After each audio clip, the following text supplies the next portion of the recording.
November 1973, New South Wales, Australia. 2 innocent people would be murdered in cold blood by 2 vicious killers.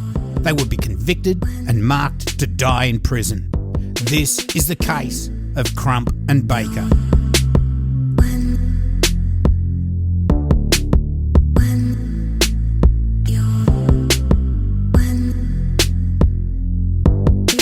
Hi, I'm your host Cambo. Grab a beer and pull up a deck chair. This is True Crime Island, another true crime podcast.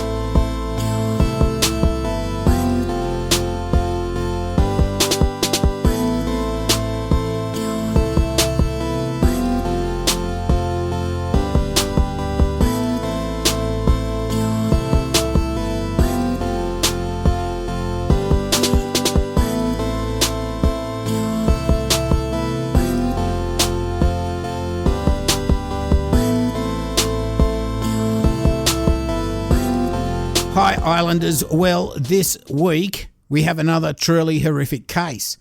Whereas last week I told you about a couple of pedos that were back on the streets even after it was their actions that caused the deaths of 2 young girls, well this week I have another disturbing case, but this time the judge wanted them to die in prison. Now I must apologise for the last couple of months in not being able to release every Sunday as I would like. Next month may be the same, but I will try to get back on schedule as soon as possible. In fact, next week I'll be going to Thailand and Vietnam for a friend's wedding. So, yeah, don't expect another one on Sunday. Okay, now let's go back in time to 1973. Now, the Sydney Opera House has opened. The United States ends its involvement in the Vietnam War after signing the Paris Peace Accords. The Supreme Court of the United States rules on Roe v. Wade, which makes abortion a US constitutional right, and that's in the news at the moment. There were Watergate hearings. They began in the United States Senate, and President Richard Nixon tells the nation, "I am not a crook." We had the Exorcist movie, and on TV we had MASH and Columbo. I would love Columbo to be on the McCann case. So if you're old enough to remember these things, then you can imagine that length of time and how it's been this long since the 2 scum I'm going to talk to you about today committed the awful crimes that have them behind bars still. So let's get into this case. Now, I found most of this from Paul B. Kidd's book, Never to be Released, which has several volumes. And if you're into reading true crime books, look him up as he has many great books available. I also used court records and some newspaper items for the rest of the research. Actually, last night I watched Criminal Investigation Australia, or I think that's what it's called, and I found a few little extra bits to put in. Okay. So, these 2 rapist killers are Alan Baker and Kevin Crump. Now, from what I was able to find, both were born in 1948. Now, from a young age, both of them were destined to a life of crime. For instance, I'll just go over some of Baker's record from when he was 12 years old. In 1960, break, enter and steal. He was committed to an institution. 62, break, enter and steal. Again, committed to an institution. 1963, by a negligent act, he causes grievous bodily harm. That was from the use of a firearm. He got probation for 24 months. In 64, stealing. He had 3 counts. In possession of house-breaking implements. He was committed to an institution for 12 months on each count. In 69, break, enter and steal. He got 2 years hard labour. Used pistol without a licence, 3 years hard labour. Escape lawful custody, 6 months hard labour. Accumulative with 3 further charges taken into account. And this included an offence where Baker obtained an unlicensed pistol and fired it at a policeman who was trying to arrest him. Now, he sounds like a saint, doesn't he? There were, in addition to the offences charged, matters related to the theft of a rifle and some 100 rounds of ammunition. In 1969, also firearm in possession, having previously been convicted of the offence, he got 12 months hard labour. Now at this stage, he's only 21 years old. In 1973, at Coonamble, he was in possession of a firearm. He got 3 months hard labour. So you can see that Baker was basically either in custody or under supervision from the age of 12 right up to 1973, where the main part of this case is set. Crump wasn't much better, but his record while a child I wasn't able to obtain. In fact, it's rare that anyone's record as a child is ever available to the general public. Now, Crump and Baker, they met in Grafton Jail, and according to Crime Investigation Australia, they had a sexual relationship while inside. They were in at that time for non-violent offences and were released in October of 1973, within days or a few weeks of each other. On the 28th of October 1973, Crump joined Baker, who was working at the farm at Fairfield Station near Boggabilla, and that's an 8-hour drive north of Sydney near the Queensland border. On the 2nd of November 1973, Crump and Baker left the farm in a car that Crump had stolen just outside of Newcastle at a place called Aberdare. Baker and Crump started their new life of crime together. Now, they were working together on this farm. There was bad weather, so the ploughing job they were doing had dried up. Hadn't dried up. It was that wet they couldn't plough. So they decided to go on a life of crime. On the 3rd of November, Crump and Baker bought a .308 rifle and ammo at Goondiwindi. That morning, 43-year-old Ian Lamb left his home in Gosford to go west in search of some seasonal farm work. This bloke just lived with his mum and he would get work when he could. I mean, he wasn't a saint, but he was just trying to do the right thing. As night fell, he pulled his car into a rest stop at Narrabri for a sleep. Not that it would have helped, but he didn't lock it and had the windows down to let the breeze in. Baker and Crump drove past Lamb's car and stopped to check it out to see if they could siphon some fuel. Baker would go on to describe what happened. We both got out of the car. I got the rifle. I loaded it and I walked over to the car and I pointed the rifle through the window of the driver's side and I seen a man asleep on the front seat. Kevin looked in the back to see if he was by himself, and he was. I knocked on the door with my hands and said, "Hey, you!" The bloke sat up and I pulled the trigger and shot him. It hit him in the voice box. Then, for about 10 minutes, nothing happened. It was deathly quiet. I was scared. Then I went around to the other side of the car to the passenger side and opened the door. Kev opened the driver's side door and I went through the man's pockets. I got about $20 out of his pockets and money from the glove box, and I got some cigarettes and his wallet. I don't think there was anything else, but I left it there. I noticed that the man had been drinking because there were some bottles of beer on the floor. I didn't touch them because there was blood on them. Righto. They then dragged Lamb's body out from the driver's seat and both drove the cars about 12 miles, where they left Lamb and his car but punched a hole in the fuel tank to scavenge the fuel. They covered Lamb's body with a blanket, wiped the car clean of prints and drove back towards Goondiwindi. While at Goondiwindi, they hatched a plan to rob the Morse family farm at Barnaway near Collarenabri. Baker had worked there the year before and they thought they may be able to get money and guns, which I think is bullshit, as I reckon Baker's motivation to go there was mainly 35-year-old Virginia Morse, who with her husband and 3 children lived at the farm. I reckon Baker wanted to have his way with Virginia, and any money or guns they could get was just a bonus. On November the 6th, 1973, Baker and Crump camped a few miles from the Morse farm. On the 7th, they then moved to an abandoned police station near the Morse residence. Here they watched the house for a few hours until they saw Mr. Morse leave with the kids to take them to the school bus stop. Baker knew he would not return to the house as he would be working in the fields or be gone on other business. Baker and Crump then slowly made their way towards the house, making sure they were not detected. Baker went to the laundry door and Crump to the back door. Crump knocked on the door and Virginia answered it.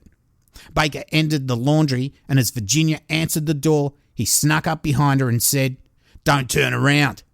She did, and Baker took her into the bedroom and tied her up. They ransacked the house for what they could get. They found a .22 rifle, a shotgun, a 243 rifle, an inscribed watch, and a small amount of money. They then bound her hands, gagged her, took her out to her car, filled the tank from the farm Bowser, and drove to the abandoned police station where they'd left their car.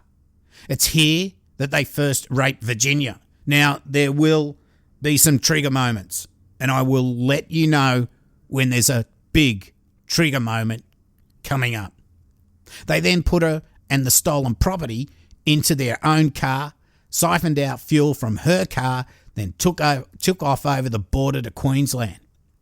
Now, Virginia recognised Baker as he hadn't worn any disguise, so this meant there was very little chance she was going to get out of this situation alive. In fact, Baker and Crump had discussed this, and they were prepared to use Virginia as a human shield in case the cops found them. When the kids finished school and they were not picked up by their mum, now she would row a boat across the creek on the property to get them. The oldest boy swam across, got the boat, and collected his siblings. They walked to the house, which was empty. Later, Brian Morse, Virginia's husband, called, and the kids told him their mum wasn't home. He didn't really panic at this stage, but when he got home and noticed the guns missing and she wasn't with her friends, he called police. Now, police mounted a search which included ground patrols, water patrols, and helicopters. When police searched Virginia's car that was drained of fuel and left at the abandoned police station, they found a note with the impression of the word help scratched into it. Now, I don't know. As a kid, I would always think I was going to get abducted, and I was thinking, how am I going to leave some notes, so people will find me. I don't know. But yeah, that amazing. It looks like she was able to scratch with a fingernail help into this note. Now, they had this stage found Ian Lamb's body, but they had no link to who was responsible for the abduction of Virginia Morse. This was early days, although soon they thought that the suspect, and they only had one suspect at this time, may have been responsible for the recent murders of Gabrielle Janke and Michelle Riley, whose bodies were found just weeks before in Ormeau and Logan Village. It was Alan Baker, as he had worked for the Morses the year before, so he was the main suspect. So anyway, Baker and Crump now have Virginia bound and gagged in their car going towards Goondiwindi. They would travel a distance, they'd both rape Virginia, then continue. Whenever they took off a gag, she would plead with them to let her go.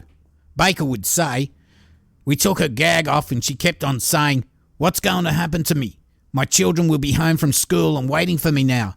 I love my children. Please let me go home.' And Baker just told her to shut up." They ended up around the Weir River, about 50 miles north of Goondiwindi. It's here that they again raped Virginia and discussed what they would do with her. After they finished with her, this is what Baker had said in his statement to police. "She wasn't tied to the tree. Her hands were tied in front of her with handkerchiefs.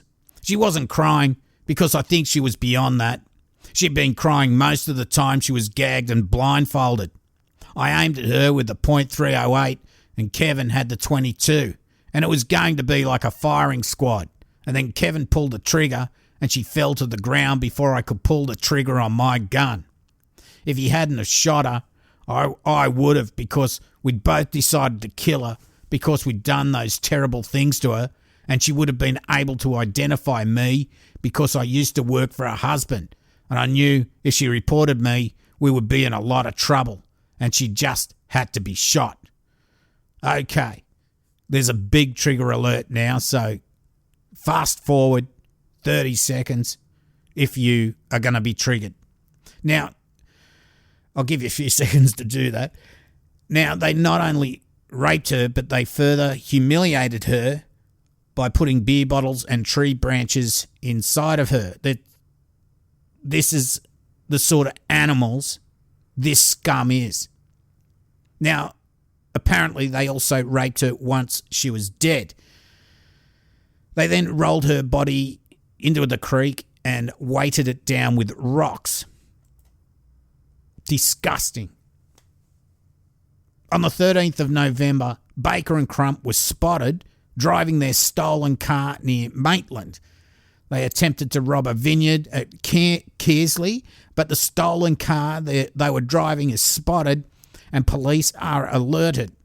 Soon police, who think they're just chasing car thieves, intercept the car.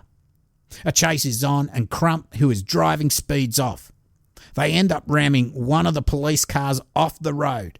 Soon, another police car with Senior Constable John Bill Millward driving joined the chase. Crump stops the car, and as the police get closer, Baker shoots at the car, hitting the Senior Constable in the face. He will survive this, but Crump and Baker take off again. They end up ditching the car near Woodbine when it gets bogged.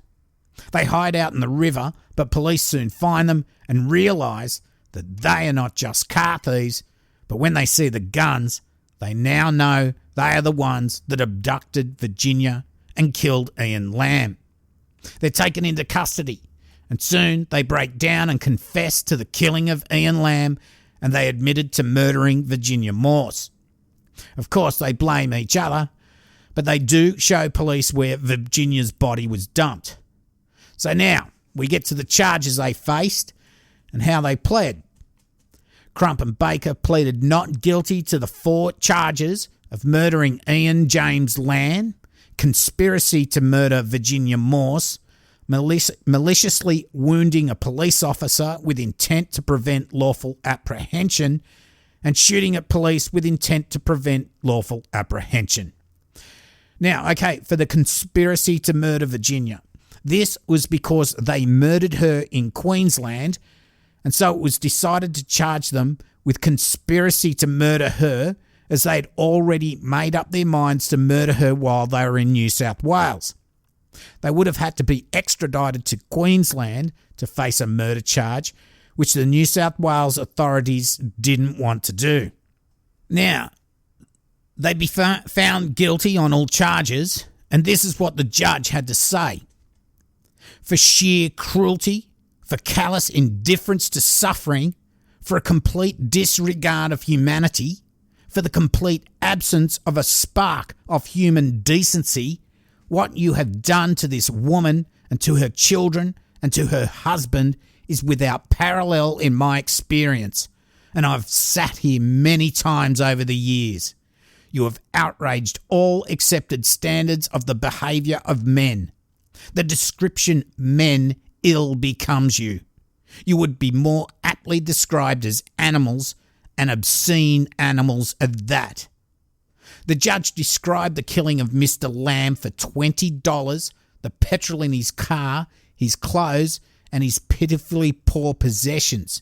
He referred to the act of Baker in shooting a man he did not know at point-blank range as he was roused from his sleep, concluding that the conspiracy to murder was one of the worst cases.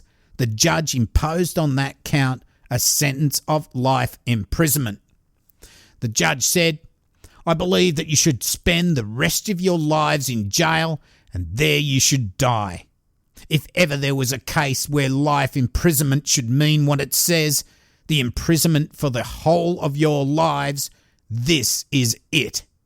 If, in the future, some application is made that you be released on the grounds of clemency or of mercy, then I would venture to suggest to those who are entrusted with the task of determining whether you are entitled to it or not, that the measure of your entitlement to either should be the clemency and mercy you extended to this woman when she begged you for her life. In addition, the judge gave his reason for not fixing a non-parole period. My reasons are what I have earlier said, and because of the sentences I have already imposed. If ever there was a case where life imprisonment should mean what it says, imprisonment for the whole of your lives, this is it. Now, there would end up being legislation in New South Wales, and without going into detail, I think I've mentioned it a little bit in previous cases, it would give those prisoners with indeterminate sentences a chance to have their case looked at with regards to fixing a sentence length and a non-parole period. Of course, these scum tried to get their sentences looked at. In Baker's case, his lawyer argued, and I know it's their job, he said he was then a violent man who had himself been subjected to violence. An antisocial man, relatively young, 25 years of age, with a poor record and a drinking problem. A classic loser. He is now an insightful individual who has been rehabilitated during the 26 and a half years of imprisonment.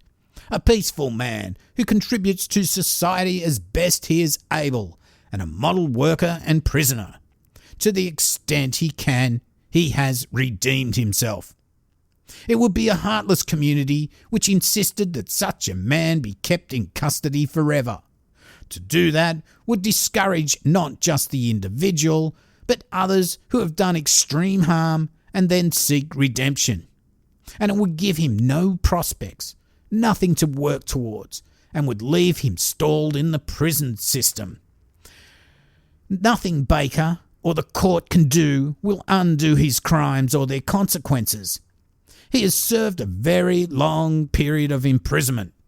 Unusually, he has benefited from it in a manner and to an extent such that the prisons department can take pride in its work, and he should be allowed to live the last years of his life under supervision in the community.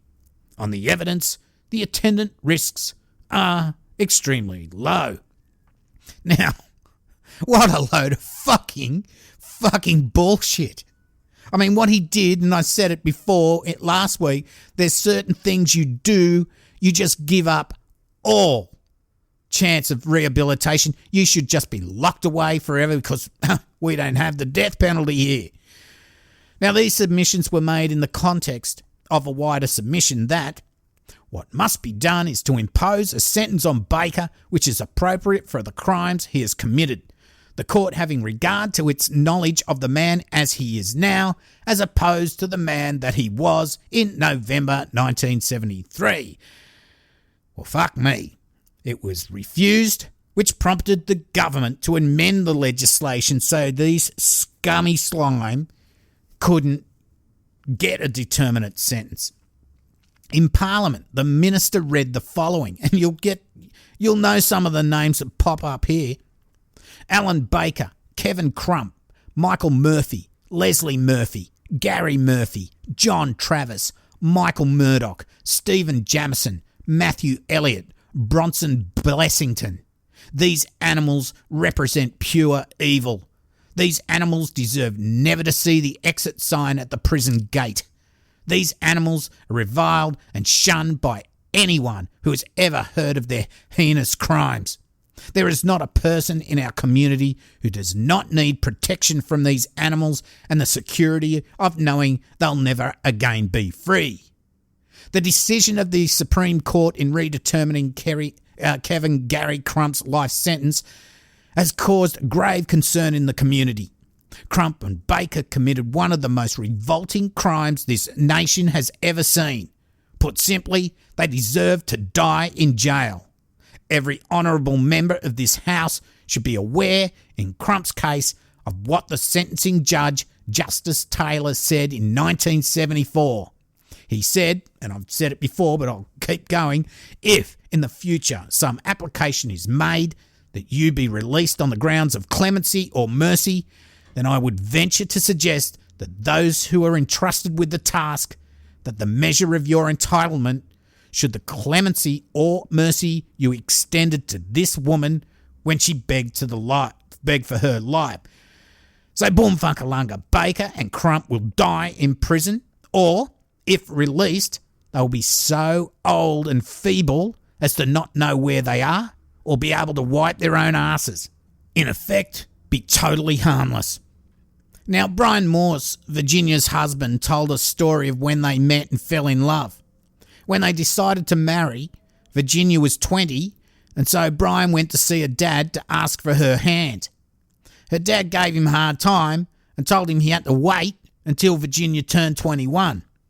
Brian went to say Virginia was so active in the community and she was always there to help out. Her brother said they tried not to discuss her death as they tried to come to terms with her murder. She was almost forgotten, but in recent years the family had been able to celebrate the time they had with her. Now that's so sad, but at least this time, unlike the scum in the past episode, Thorburn and Guider, these animals, Crump and Baker, won't ever be released.